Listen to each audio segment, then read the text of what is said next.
छात्रों, हम इस वीडियो में आपका ज्यादा टाइम नहीं लेंगे, लेकिन अगर आपने ये वीडियो बिल्कुल भी स्किप कर दी तो आपका बहुत बड़ा नुकसान होने वाला है। इसलिए आप इस वीडियो को पूरा ध्यान से देखें, क्योंकि ये आपका अंग्रेजी का पेपर आपको पता है कि 75 नंबर का आने वाला है। और जल्दी जल्दी से मैं इसमें सभी क्वेश्चन और आंसर मैं यहाँ पर बताने वाला हूँ, जिससे कि आप जल्दी से तैयारी कर सकें। इसलिए जल्दी जल्दी से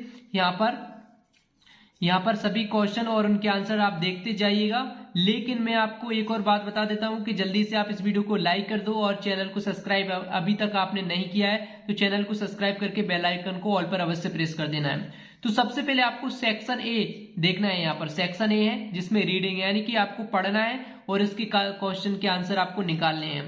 तो यहाँ पर मैं आपको आंसर बताऊंगा डायरेक्ट, इसको पढ़कर नहीं बताऊंगा क्योंकि इतना आपके पास भी टाइम नहीं है और मेरे पास भी टाइम नहीं है। तो सबसे पहला क्वेश्चन है, learning and improve English depends on. तो यहाँ पर चार ऑप्शन आपको देखने को मिलेंगे। इन चारों में से जो सही आंसर कौन सा है वो आपको यहाँ पर देखने को मिलेगा। डी वाला ऑप्शन सही है। तो डी वाला का है बोथ ए एंड बी। तो यहाँ पर ए और बी वाला जो ऑप्शन है वो बिल्कुल करेक्ट है।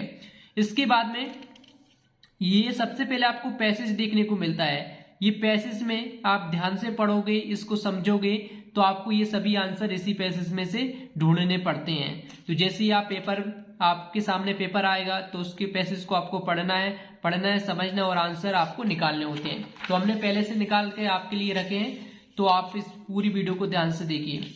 तो यहाँ पर इसके बाद में दूसरा क्वेश्चन है, what is essential when you learn English. तो यहाँ पर दूसरे के भी यहाँ पर चार ऑप्शन आपको देखने को मिलेंगे, लेकिन सही कौन सा है? सही वाला है सी वाला। कौन सा? सी वाला आपका सही है। सी वाला, you should enjoy the feeling of reading. और इसके बाद में तीसरा वाला आप यहाँ पर देख सकते हैं, what is often confusing for learners. तो यहाँ पर इसमें लर्निंग स्टेप बाय स्टेप या फिर होल लैंग्वेज पॉयर्ड ओवर। इसके बाद में इसमें से राइट आंसर जो है वो ऑप्शन नंबर बी वाला आपका बी वाला रहेगा। इसके बाद में है चौथा वाला है, which of this has similar meaning of accompany. इसका सिमिलर मीनिंग क्या है? Go with. इसका सिमिलर मीनिंग होता है, थोड़ा सा मिसप्रिंट आपको देखने को मिलेगा, गो विथ ये राइट आंसर है। इसके बाद में देख लेते हैं अगले क्वेश्चन का आंसर देख लेते हैं। पांचवा, one can learn and improve English by living in a English speaking community. तो यहाँ पर इसमें ट्रू या फॉल्स पूछा है, तो ट्रू फॉल्स का मतलब आप समझते होंगे सत्य और असत्य। तो इसका सही आंसर रहेगा ट्रू। तो यहाँ पर आपने ट्रू किया है तो आपका सही रहेगा। इसके बाद में आपको दूसरा क्वेश्चन देखने को मिलेगा। दूसरे क्वेश्चन में क्या करना है, read the following passage and answer the question on the basis of comparison of. तो यहाँ पर इस पैसेज को पढ़ना है, इसको भी पढ़कर आपको इसके आंसर निकालने हैं। तो आप अगर इंग्लिश अच्छे से समझना जानते हैं, पढ़ना जानते हैं, आप अर्थ निकाल सकते हैं, थोड़ा बहुत भी आप समझना जानते हैं, तो आप आसानी के साथ इंग्लिश में अच्छे नंबर लेकर आ सकते हैं। क्योंकि बहुत सारे इसमें पैसेज देखने को मिलते हैं और भी बहुत सारे टॉपिक्स आपको देखने को मिलते हैं, जो कि मैं आपको इस वीडियो में बताने वाला हूँ। इसके बाद में what kind of landmark from is Ladakh. तो सबसे पहले हम इनकी इस पैराग्राफ, ये जो पैसेज दिया गया है, इसके आंसर हम देख लेते हैं, फिर बाद में आगे डिस्कस करेंगे। What kind of landmark from is Ladakh. तो इसका होगा कोल्ड डेजर्ट। कैसा होगा? कोल्ड डेजर्ट होगा। इसके बाद में है दूसरा क्वेश्चन कौन सा है हमारा, हु वाज चेवांग नॉरफेल। तो इसका सही आंसर क्या होगा? इसका सही आंसर है अ रिटायर्ड सिविल इंजीनियर, यानी कि ऑप्शन नंबर डी इसका राइट आंसर रहने वाला है। इसके बाद में चलते हैं अगले क्वेश्चन की तरफ। तो अगला क्वेश्चन है, Ladakh is at an altitude of metre above sea level. तो यहां पर इसका सही आंसर रहेगा ऑप्शन नंबर सी, 3000 से 3500। इस प्रकार से आपके 3 क्वेश्चन के आंसर हो चुके हैं। इसके बाद में है चौथा, find the word in the paragraph which meaning the same as a body of dense ice. तो यहां पर इसमें से आपको सही आंसर निकालकर हमें कमेंट बॉक्स में बताना है इसका आंसर क्या होने वाला है। और क्योंकि ये इसका आंसर हम लास्ट में आपको बताएंगे। इसके बाद में है पांचवा, severe shortage of water is the result of. तो इसमें क्या होगा? इसका होगा ऑल ऑफ दिस। तो यानी कि डी ऑप्शन इसका सही रहेगा। तो इस प्रकार से आपको सभी क्वेश्चनों पर टिक कर लेना है कौन कौन से आंसर सही है। इसके बाद में सेक्शन बी आपको देखने को मिलेगा। ये हमारा खत्म हो चुका है, सेक्शन ए खत्म हो चुका है, अब सेक्शन बी आपको देखने को मिलेगा। सेक्शन बी में आपको क्या करना होता है, नोट मेकिंग, यानी कि इसमें आपको नोट बनाने को आएगा। तो नोट कैसे बनाने पड़ते हैं, जैसे कि ये इस पैराग्राफ को पढ़ना है, समझना है किस टॉपिक पर दिया है, इसमें से आपको 8-10 लाइन का एक नोट्स तैयार करना होता है इसको पढ़ने और समझने के बाद में। तो अगर आप इंग्लिश पढ़ना और समझना जानते हैं तो आसानी के साथ आपके 4 नंबर पक्के हो जाएंगे। और ये कैसे बनाना है ये अगर मैं बताऊंगा तो काफी ज्यादा वीडियो लंबी हो जाएगी, इसलिए मैं आपको बाद में लिख के रखा हूं, तो ये सभी आंसर आपको बता दूंगा। बाद में हम आगे क्वेश्चन देख लेते हैं। तो क्वेश्चन नंबर 14 है, इसमें आपको एप्लीकेशन लिखना होता है। तो यहाँ पर इस पर एप्लीकेशन कौन सी पूछी है, write an application to the principal of your school asking 3 days leave as you are.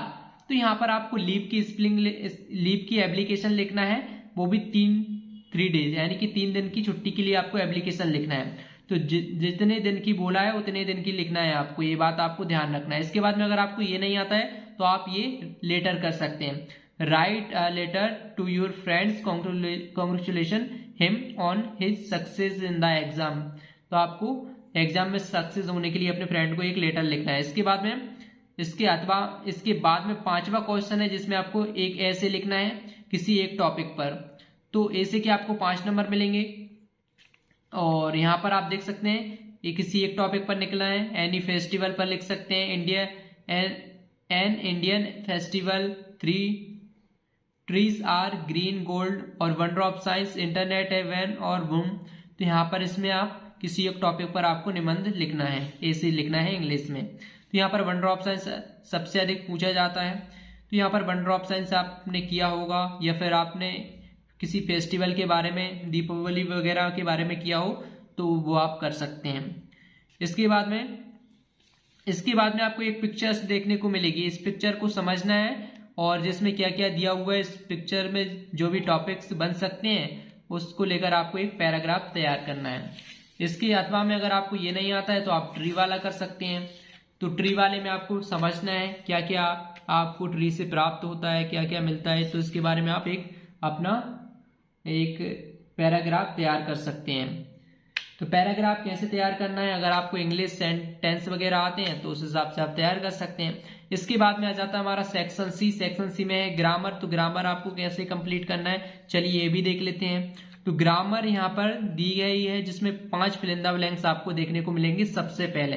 तो इन फिल इन द ब्लैंक्स को कैसे करना है, सनराइज इन द ईस्ट। तो यहाँ पर आपको 3 ऑप्शन देखने को मिलेंगे, ए एन द।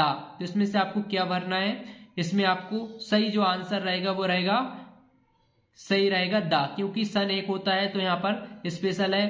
तो यहाँ पर the sunrise in the east, यहाँ पर क्या जाएगा, द आपको भरना है। I didn't buy mangoes. तो यहाँ पर इसमें सम एनी, दोनों में से क्या आएगा, दोनों में से आएगा एनी। तो इसमें आपको क्या भरना है, एनी आपको भरना है। इसके बाद में है तीसरा है he is engineer. He is engineer में आपका यहाँ पर आपका भरा होगा ए एन आपको भर देना है। इसके बाद में we to watch the movie yesterday. तो एस्टरडे यहाँ पर बीते काल की बात हो रही है, यानी कि पिछली समय की बात हो रही है, पास्ट टेंस है। तो यहाँ पर वेंट आएगा, क्या आएगा, वेंट, गो वेंट गॉन। तो यहाँ पर वेंट इसमें आपको भरना है। इसके बाद में there is not water in the pool. तो यहाँ पर मच या मैनी दोनों में से क्या आएगा, तो इन दोनों में से ये आपको there is not water in the pool. तो यहाँ पर इसमें क्या भरा हुआ, इसके बारे में हम आपको लास्ट में बताएंगे, इसमें थोड़ा सा कंफ्यूजन है। और इसके बाद में 6वां, Anita is taller Sanjay from than. तो इसमें क्या आएगा, फ्रॉम या देन। तो इसमें आएगा आपका देन, क्या आएगा, देन आपको इसमें भर देना है ये वाला। इसके बाद में है how water is left in the बोतल। तो यहाँ पर इसमें मच में नहीं आएगा, इसमें आपको भरना है मच, क्या भरना है, मच आपको भरना है। तो इस प्रकार से आपको अपने fill in the blanks complete करना है। इसके बाद में आ जाते हैं डू इज डायरेक्ट। तो डू इज डायरेक्ट आपको कैसे करना है ये सभी के आंसर हमने लिख कर रखे हैं। कहाँ पर लिख कर रखे हैं, चलिए जल्दी से आपको मैं बता देता हूँ। इसके अलावा ये जो क्वेश्चन है यहाँ पर आप देख पा रहे हैं, ये सभी क्वेश्चन है आगे के, ये आप एक बार जल्दी से रट कर चले जाना पेपर देने के लिए, लेकिन आप एक बार इस वेबसाइट पर आकर देख लीजिए पूरे क्वेश्चन और उनका सॉल्यूशन। तो सबसे पहले आपको यहाँ पर गूगल पर आना और यहाँ पर आपको सर्च करना है स्टडी ग्रो। जैसे ही आप स्टडी ग्रो सर्च करोगे तो सर्च करने के बाद में गूगल पर ये टॉप पर वेबसाइट आएगी studygrow.com करके, इस वेबसाइट पर आपको क्लिक कर देना है। जैसे ये वेबसाइट ओपन हो जाएगी इसके बाद में आपको कुछ इस प्रकार से इंटरफेस देखने को मिलेगा। आपको यहाँ पर बहुत सारा स्टडी मटेरियल देखने को मिलेगा, लेकिन आपको क्या देखना है, क्लास 9th अंग्रेजी त्रैमासिक पेपर को लेकर देखना है। तो यहाँ पर क्लास 9th अंग्रेजी त्रैमासिक पेपर के संबंध में आर्टिकल है, यहाँ पर देख लेते हैं। यहाँ पर थोड़ा सा नीचे स्क्रॉल करोगे तो यहाँ पर आपको देखने को मिलेगा कक्षा 9वीं अंग्रेजी पेपर त्रैमासिक पेपर। तो यहाँ पर इसको आपको क्या करना है, इसको आपको क्लिक कर देना है। जैसे ही आप इस पर क्लिक करोगे तो क्लिक करने के बाद में ये जो आर्टिकल है ओपन हो जाएगा और इस आर्टिकल में आपको सभी क्वेश्चन के आंसर यहाँ पर मिल जाएंगे, साथ में सॉल्यूशन भी मिल जाएगा। आप यहाँ से सभी क्वेश्चन के आंसर देख सकते हैं। यहाँ पर आप देख सकते हैं सभी के आंसर यहाँ पर लिख रखे हैं, तो पूरा सॉल्यूशन भी मिल जाएगा, साथ साथ में आपको क्वेश्चन भी मिल जाएंगे। तो जल्दी से अपनी तैयारी कीजिए और इंग्लिश पेपर यहाँ से आप दे सकते हैं। इसके अलावा एक और जो नमूना प्रश्न पत्र था वो भी हमने इसी में लिंक कर रखा है, तो वो भी आप देख सकते हैं। तो दोनों हमने 9th क्लास के लिए अंग्रेजी पेपर की तैयारी के लिए सिर्फ 2 नमूने पत्र तैयार किए हैं, नमूने प्रश्न पत्र तैयार किए हैं। इन दोनों को अगर आप कंप्लीट कर लेते हैं तो आसानी के साथ आप 60 नंबर लेकर आ सकते हैं। तो चलिए मिलते हैं नेक्स्ट वीडियो में। Thanks for watching this video.